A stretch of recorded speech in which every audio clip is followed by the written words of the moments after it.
Yahtzee! Hey Jacob, what's up? Hey Alex, I'm just learning about monopolies. Monopolies?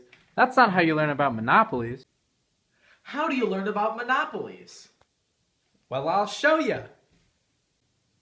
In a monopoly, one firm is the price maker. That means they have price setting power. Also, entry and exit into the market is impossible because then it wouldn't be a monopoly. Profits are possible in a monopoly, unlike in perfect competition.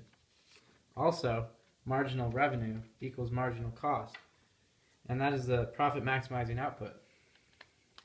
And finally, marginal revenue is different from demand and falls at twice the rate. I'm having some trouble visualizing it. Let me try making a graph.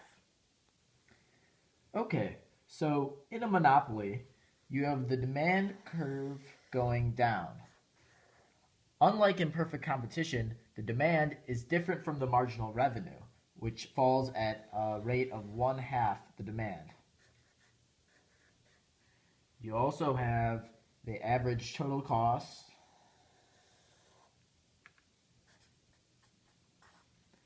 and you have the marginal cost.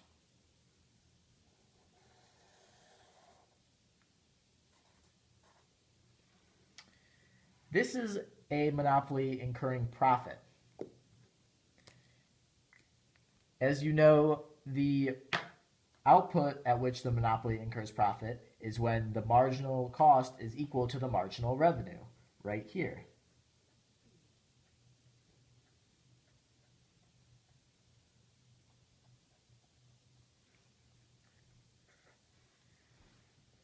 So the profits that a monopoly earns are equal to the price that the consumer pays, which is here,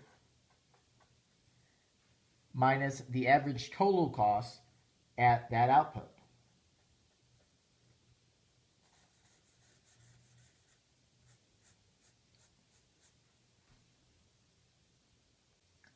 In a monopoly incurring loss, it looks a lot like the monopoly incurring profits. You got your demand, and you got your marginal revenue. You also got your, theoretically, supply or MC curve.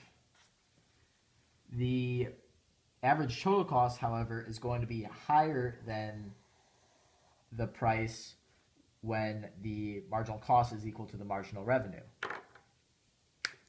So this is where marginal cost equals marginal revenue. And this is the price at which consumers will pay. But this is the average total cost. And so the monopoly is experiencing losses. Some examples of monopolies are the electric company or De Beers. De Beers is a company that has a monopoly on diamonds.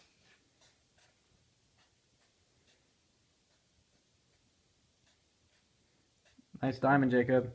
It's not a very good diamond, Alex. Sorry. But I was working on it. Okay. In the world, diamonds are relatively easy to come by naturally, but De Beers controls the diamond flow, so they limit the amount of diamonds in production. Or not in production, but they limit the amount of diamonds in the market. That, in turn, drives the demand up, and it means that they are not allocating efficiently. If they were allocating resources efficiently, then the marginal cost would equal the price. But they're not doing that, which means that the price is way more than the marginal cost.